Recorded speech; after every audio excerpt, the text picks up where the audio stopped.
जगद्गुरो पंचाचार्य सद्गुरो बसवलिंग शिवाचार्य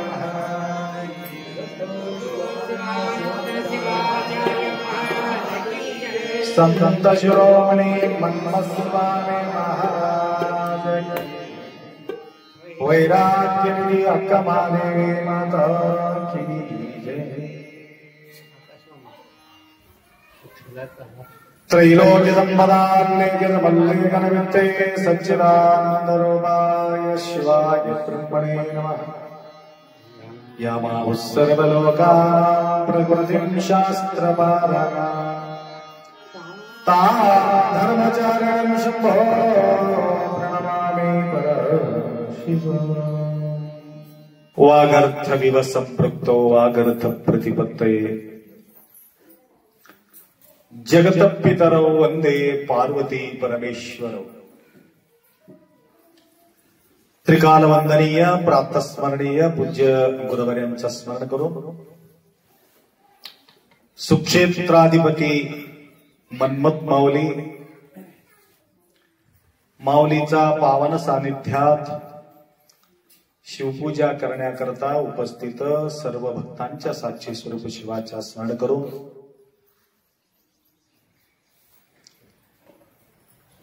प्रतिदिवस या ठिकाणी पूजाचा कार्यक्रम होत आहे. आज आपल्या भाग्यामध्ये पूजा करण्याचा संधी या ठिकाणी प्राप्त झालेली आहे. ऐकू येऊ करा का तिथपर्यंत?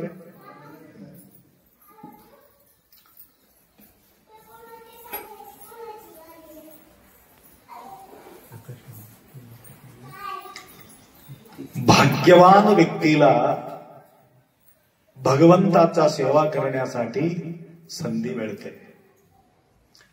आणि मी पूर्वी सांगितलं, 1-2 वर्षापूर्वी वीरशैव लिंगायतांसाठी तेवढं नसून अख्खा सर्व धर्माचे भक्तगण माऊलीच्या सानिध्यामध्ये नतमस्तक होतात आणि त्यांच्या मनोकामना पूर्ण करून घेतात.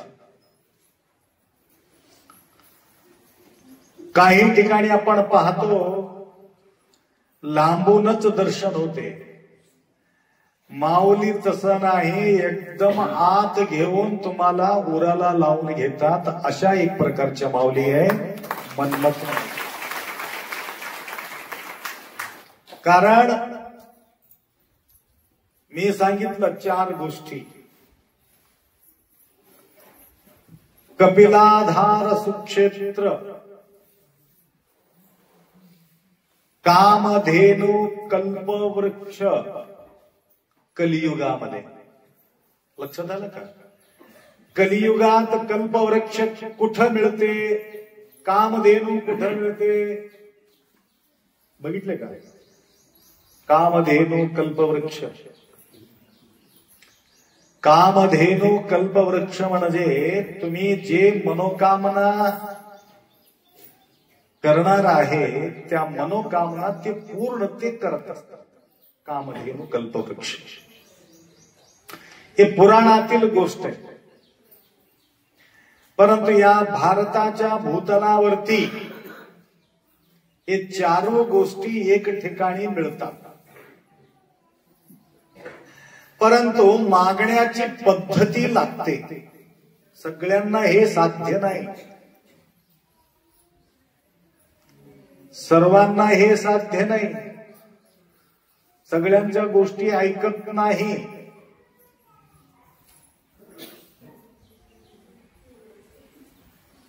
कोणाच्या गोष्टी ऐकतात? श्रद्धापूर्वक, भावपूर्वक, भक्तीपूर्वक, अंतःकरणपूर्वक, एकनिष्ठेने जो व्यक्ती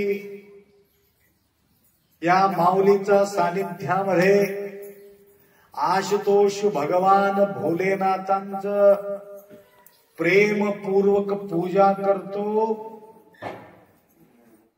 त्यांच्या मनोकामना या कलियुगामध्ये कामधेनु कल्पवृक्षा या कपिलाधार सुक्षेत्राच्या ठिकाणी मिळत आहे.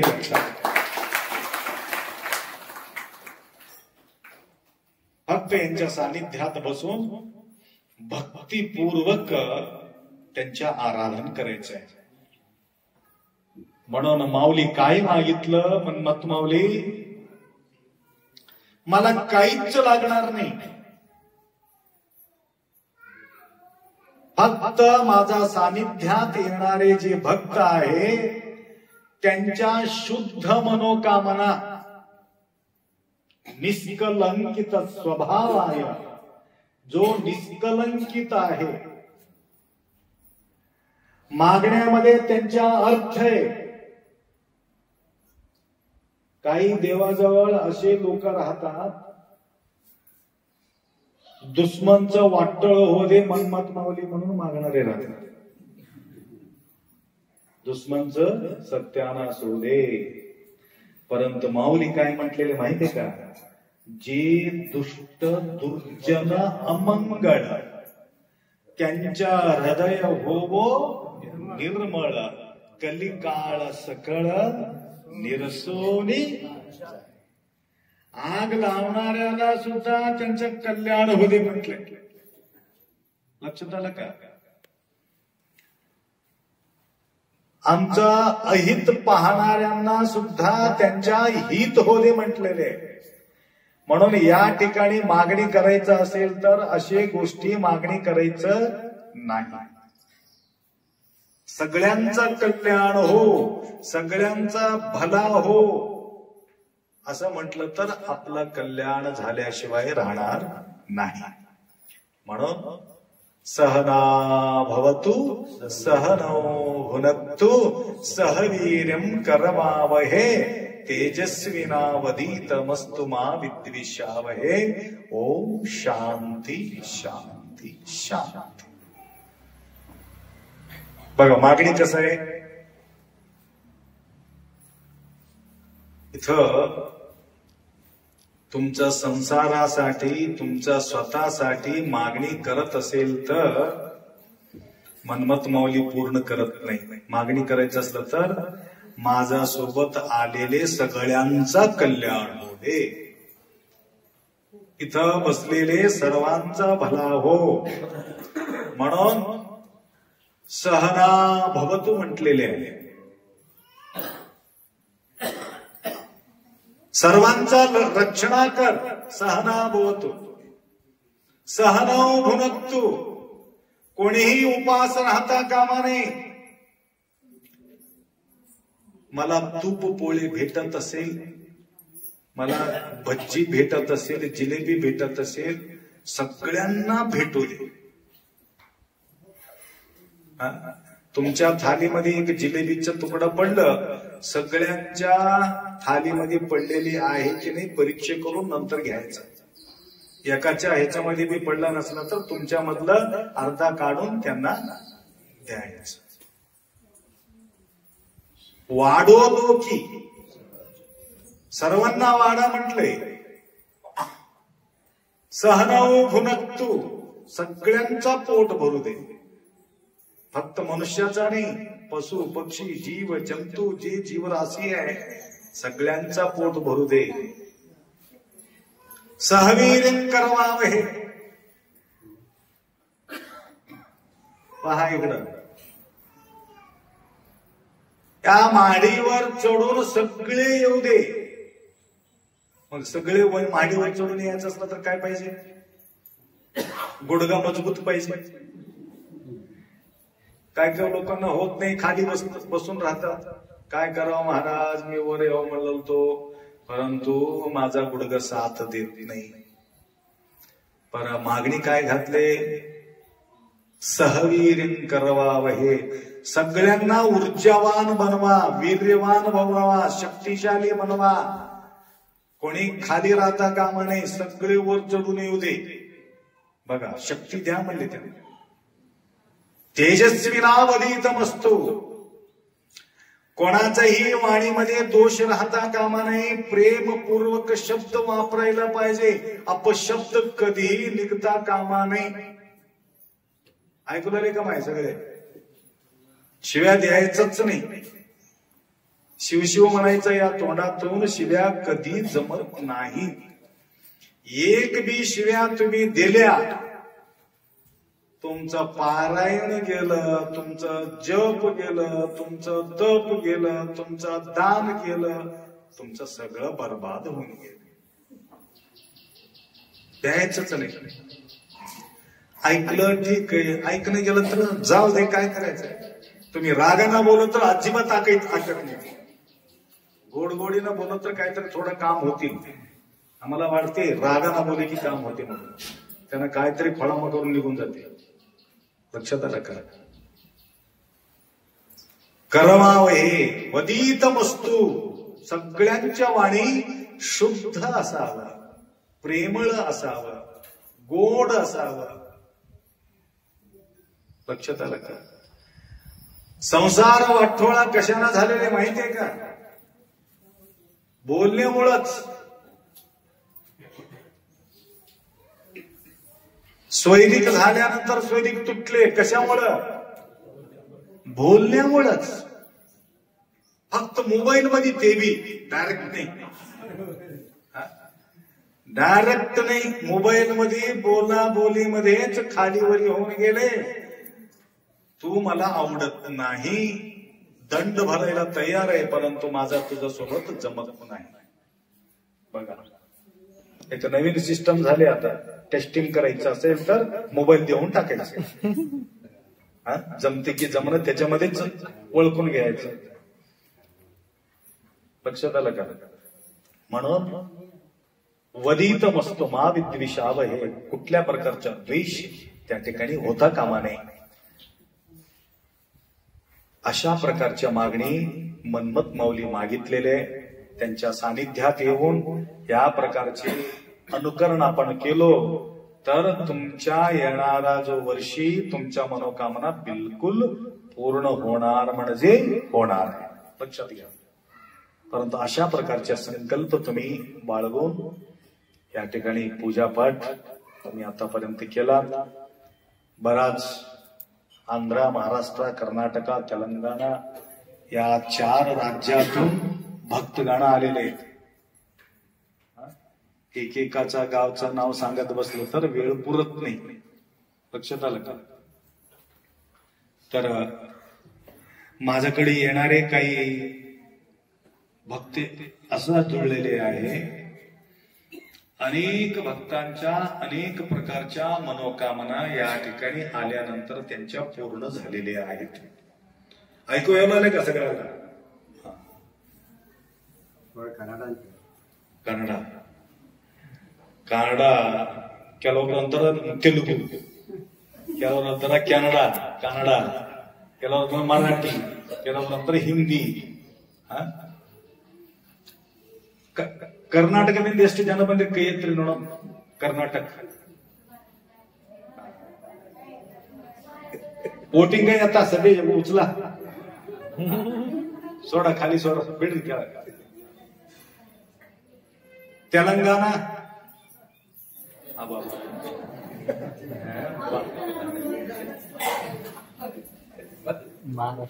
బాగా మంది వచ్చిండ్రు, అందుకోసం తెలుగు మాట్లాడాలి. बाकीचे सगळं महाराष्ट्र असेल. मराठी कोणाला येत नाही त्यांनी हात वर करा. मराठी कोणाला येत नाही?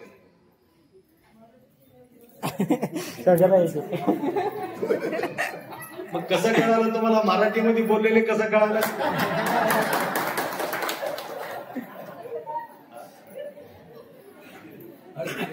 मी मराठीमध्ये बोललो की कन्नडमध्ये? मराठीमध्ये बोललो. मराठी कोणाला कळत नाही त्यांनी हात वर करा म्हणून सांगितलं. 3 वर केले म्हणजे ह्याचा अर्थ त्यांना बी मराठी कळते. मराठीमध्ये बोलले तर सगळ्यांना चालते. तर तुम्हाला सांगतो, आता या ठिकाणी सुंकडीचे काही भक्त आलेले आहेत. म्हणजे एक उदाहरणं देत बसलं. आता संध्याकाळीपर्यंत माझं प्रवचन संपत नाही. आणि आज तुम्ही 3 तास बसणे म्हणजे मोठं तप आहे कलियुगामध्ये. एक ठिकाणी बसणं शक्य नाही, ते बी खाली असा मांडी घालून. खुर्चीवर बसू शकता ते गोष्ट वेगळी, परंतु जमिनीवरती बसणं फार अवघड आहे. तर हे दोघं कसं काय खुर्चीवर बसले माहितीये का? त्यांच्या पाय मोडले म्हणून ते खुर्चीवर बसले, तर ते खाली बसत होते. तर सद्गुरु बसवलिंग शिवाचार्य गुरुमौली यांच्या आई किंवा वडील चंदू महाराज, चंदूच वापंदी ಹೆಸರು ಶಂಕರನೇ ಹೆಸರು ಶಂಕರರಾವ್, ನೀನು शिवराज शंकर, ಇನ್ನೊಬ್ಬರು महादेवराव आणि चंदना. हे चार आहेत. यांच्या अशा प्रकारच्या परिस्थिती, त्या परिस्थितीमध्ये महाराजांना बोलून घेण्याचा ताकद सुद्धा यांच्याकडे नव्हते. असा का गंभीर परिस्थिती झाल्यानंतर त्यांच्या मनामध्ये एक खंत होता. गुरु महाराजांना आम्ही दान करतो म्हणून आम्ही विसरून गेलो, त्यासाठी असा आमच्या बर्बाद होत चाललेले आहे. द्यायचं असलं तर बोलायचं, द्यायचं नसलं तर कशाला बोलायचं. एक कोणीतरी त्यांना सांगितले, तुम्ही देतो म्हणून तुम्ही विसरलात. तमलोच्या आप्पांना एक संकल्प तुम्ही केलेले होते असं त्यांनी म्हटलंय. तर 20-25 वर्षात आहे ना, 20-25 वर्षापूर्वी माझ्याकडे आले, अप्पा असं असं आमचा अधुरा दान राहिलेले आहे, मग ह्याला निरसन कसं करावं, निरसन कसं करावं. एकमेव उपाय मी म्हटलं, रुद्राभिषेक करा, घडले तेवढा तुम्ही दान करा. एवढं तेवढं नाही. देव पैसाचा भुकेला नाही, देव जमिनीचा भुकेला नाही, देव कुठला तरी वस्तूचा भुकेला नाही. कशा करता सगळं देवाचंच आहे, आमचं काहीच नाही. इळे निम्म दान बेळे निम्म दान सुळीत सुळसोवा गाळी निम्म दाना निम्म दानव नुंड अन्यरा वगळुवा कुन्निगळ नेनिंबे रामनाथ. सगळं देवाचं आहे. पाणी देवाचं आहे, वारा देवाचं आहे, झाड देवाचं आहे, पीक देवाचं आहे, सगळं देवाचं आहे. आणि त्याला देऊन आम्ही काय मोकळं होणार आहोत का? नाही. तर आम्ही म्हटलं, आता तुम्ही जे केलं ना पूजे, त्याला रुद्र पूजा म्हणतात. अशा प्रकारचे 11 व्यक्तींना बोलून संगीतमय रुद्राभिषेक केलं तो 25 वर्षापूर्वी. आता सगळ्यांच्या जवळ मोठे मोठे बिल्डिंग झालेले, तर मोठे मोठे बिल्डिंग, छोटे छोटे. आणि नंतर सुखाळामध्ये तू विसरलेले नाहीत. नंतर घरी घेऊन जाऊन धनदान, सुवर्णदान, अनेक प्रकारचे दान या भक्तांनी आज ते समोर बसल्यामुळं मला आठवण येते म्हणून तुम्हाला सांगितलं. त्या प्रकारे अनेक व्यक्ती आम्हाला जुळालेत, परंतु त्यांच्या काही ना काही मनोकामना पूर्ण झाल्यानंतर संपूर्णपणे आम्हाला अटॅचमेंट त्यांनी झालेले. तर अशा प्रकारचे कोणाचाही मनोकामना अधुरा असेल तर मन्मथ माऊली तुम्हाला पूर्ण करावं. व तसेच आपले मस्कल मठाचे संपूर्ण देखभाल करणारे विश्वनाथ हटकार यांनी निरंतर आमच्या सेवेमध्ये तत्पर राहतात, अनेक लोकांना घेऊन येतात. आज संतपूरहून काही भक्त गण या ठिकाणी आलेले आहेत. संतपूर, मस्कल अवतीभोवती असलेले भक्तगण या ठिकाणी उपस्थित झाले. निवेलीवर सुंकडी ना, हुंसा, सुंकडीची अवतीभोवती असलेले सगळं हुंसा आहे, सोमपूर आहे, कोल्लूर आहे, आजूबाजू असलेले काही भाई ते या ठिकाणी आलेले आहेत. आणि देवर्जनहून आलेले आहेत. देवर्जन ती त्यांच्या घरी गेलतो मी. गेल्यानंतर कळालं, बघा आई किती वेळ आम्हाला जन्म देते काही सांगता येत नाही. लक्षात घ्या तुम्ही, एक वेळ जन्म देत नाही आई, अनंत वेळ जन्म आम्हाला देत राहते. परंतु ते अनंत वेळ जन्म दिलेल्या आईला एक क्षण लागणार नाही आम्ही विसरायला. विचार करायची गोष्ट आहे. तर मी थक्क झालो. काल रात्री एक आपले निट्टूरचे भक्त आले होते, मेळकुंदा, हलबार्गाजवळ मेळकुंदा एक, तिथून बाबू वाली म्हणून आले होते. त्यांच्या जावईला किडनी गेलं, 2 किडनी फेल झाली. 80 लाख रुपयाला ते किडनी घेतली. 80 लाख रुपये जुळून टाकलेत. तर हे माताजी मुलाचा किडनी गेल्यामुळं स्वतः आई ते किडनी काढून मुलाला देऊन टाकली, गोबा टाकले. बघायचं हे माताची. टाळी वाजवा त्यांच्यासाठी. काही सोपी गोष्टी नाहीये. किडनी काढून देणं का सोपं वाटेल का तुम्हाला? बसा बसा.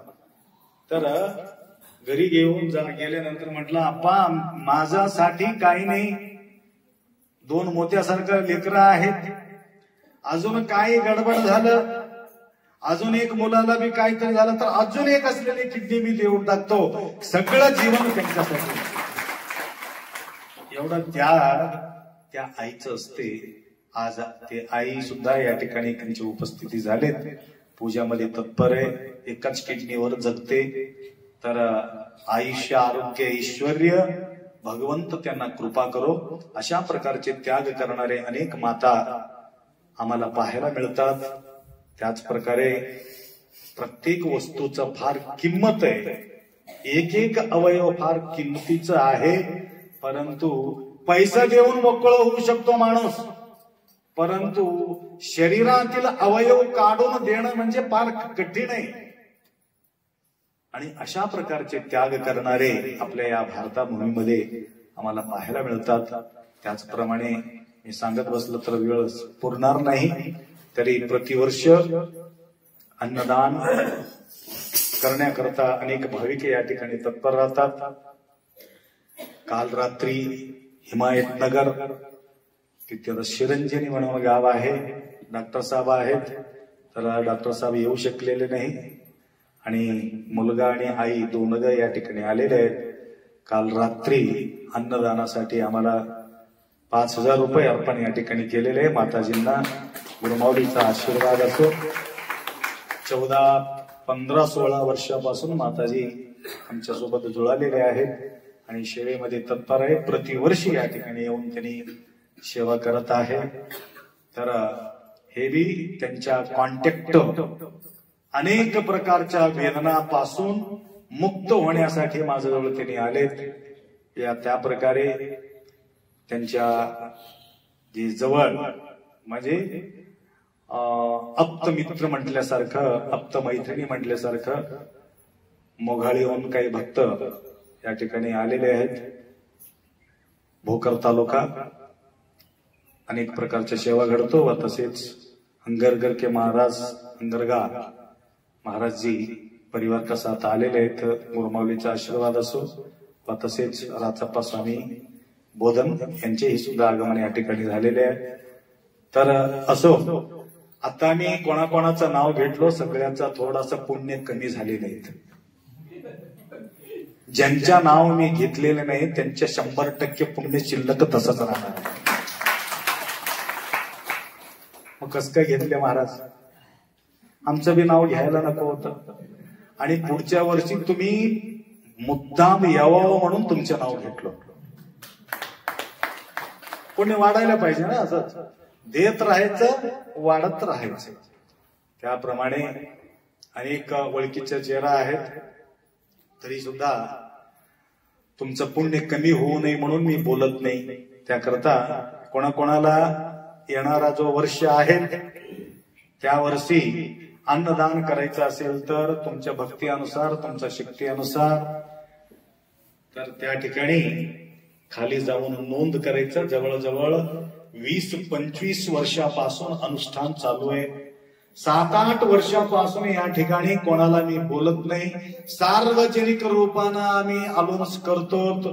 त्यांच्या भक्तीनं त्यांनी येतात आणि सेवा करतात, प्रसाद घेऊन जातात. त्याप्रमाणे तर आम्ही काही विसरलं असेल तर नंतर आम्हाला आठवण करून द्या. नंतर तुम्हाला सायंकाळीच्या प्रवचनामध्ये तुमच्याबद्दल आम्ही बोलू. एवढा अपेक्षा व्यक्त करून 2 शब्द या ठिकाणी विराम करू. आणि मुखेडचे आप्पा या ठिकाणी अनुष्ठानमध्ये विराजमान असल्यामुळं आणि 2-2 महाराजांचं दर्शन या ठिकाणी तुम्हाला होत आहे.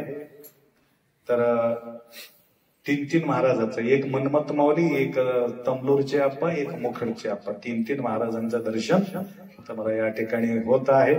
ज्या ठिकाणी गोड वाटला तिकडे दाबून खायचं. इकडे भेदभाव काय नाही, सगळं आमचंच आहे, वेगळं काहीच नाही. एवढा अपेक्षा व्यक्त करतो. 2 शब्द या ठिकाणी विराम करू. सांब जय नमः पार्वती हर हर हर हर हर शंभो पार्वती शिव हर पार्वती पति गया सागरा आरती कर तुझे